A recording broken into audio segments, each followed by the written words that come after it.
Assalamualaikum warahmatullahi wabarakatuh. Perkenalkan, nama saya Muhammad Adam dari Prodi S1 Gizi semester 4. NPM saya yaitu 12 19 09 kali dan diakhiri angka 9. Saya kuliah di Sekolah Tinggi Ilmu Kesehatan Indonesia Maju atau biasa yang disebut Setikim. Baik, di sini saya akan menjelaskan tentang penyakit setruk. Yang pertama itu adalah jenis diet. Jenis diet yang digunakan untuk penyakit setruk adalah diet setruk 1 dan rendah garam 1. Baik, yang kedua itu adalah syarat diet. Banyak syarat yang harus diikuti untuk melakukan diet tersebut agar berjalan dengan baik. Yang pertama itu adalah energi cukup, yaitu sebesar 24 sampai 45 kilokalori per kilogram BB. Pada fase akut, energi diberikan 1100 sampai 1500 kilokalori per hari. Baik, yang kedua itu adalah protein cukup, yaitu sebesar 0,8 sampai 1 gram per kilogram BB. Apabila pasien dalam keadaan gizi kurang protein, diberikan 1,2 sampai 1,5 gram per kilogram BB. Apabila disertai komplikasi ginjal, protein diberikan rendah, yaitu 0,8 gram per kilogram BB. Baik, yang ketiga itu adalah lemak cukup, yaitu sebesar 20 sampai 25% dari kebutuhan total. Baik, yang kelima itu adalah vitamin cukup, terutama vitamin A, riboflavin, B6, asam folfat, B12, C, dan E. Baik, yang keenam itu adalah mineral cukup, terutama kalsium, magnesium, dan kalium. Penggunaan natrium dibatasi dengan memberikan garam dapur maksimal 1,1/2 sendok teh per hari.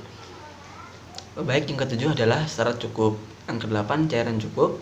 Yang kesembilan, bentuk makanan disesuaikan dengan keadaan pasien. Yang terakhir adalah makanan diberikan dalam porsi kecil dan sering. Baik, yang ketiga itu adalah tujuan diet.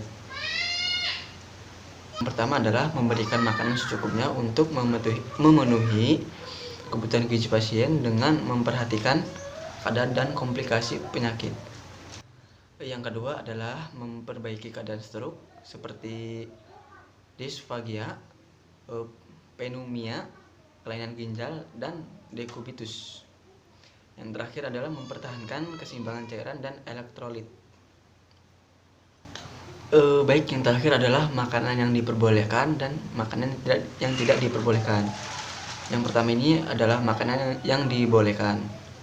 Yang pertama, bahan makanan yang mengandung lemak tak jenuh, yaitu minyak yang berasal dari tumbuh-tumbuhan seperti minyak kacang tanah, minyak sawit, minyak jagung, minyak kedelai, dan margarin.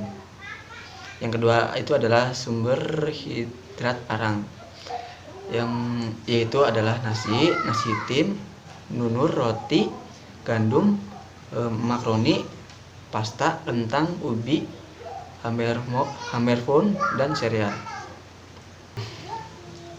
Yang ketiga itu adalah sumber protein, yaitu tempe, tahu, oncom, kacang-kacangan, daging tak berlemak, ayam tanpa kulit, dan ikan.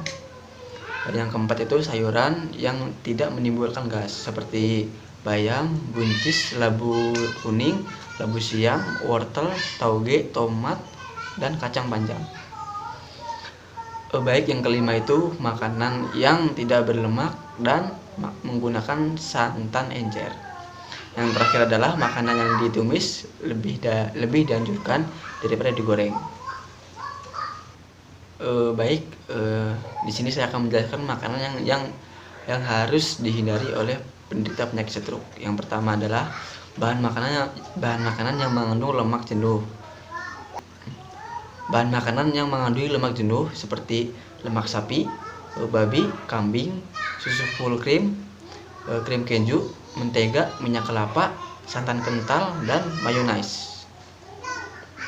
Yang kedua itu daging berlemak dan jeroan seperti sapi, kambing, babi, otak, limpa, ginjal, hati, kuning telur, ham, sosis, babat, dan usus. Yang terakhir adalah minuman yang mengandung soda dan alkohol seperti arak, bir, dan soft drink. Baik, demikian penjelasan penyakit stroke yang saya sampaikan. Bila ada kurangnya mohon maaf. Billahi taufiq wal hidayah. Wassalamualaikum warahmatullahi wabarakatuh.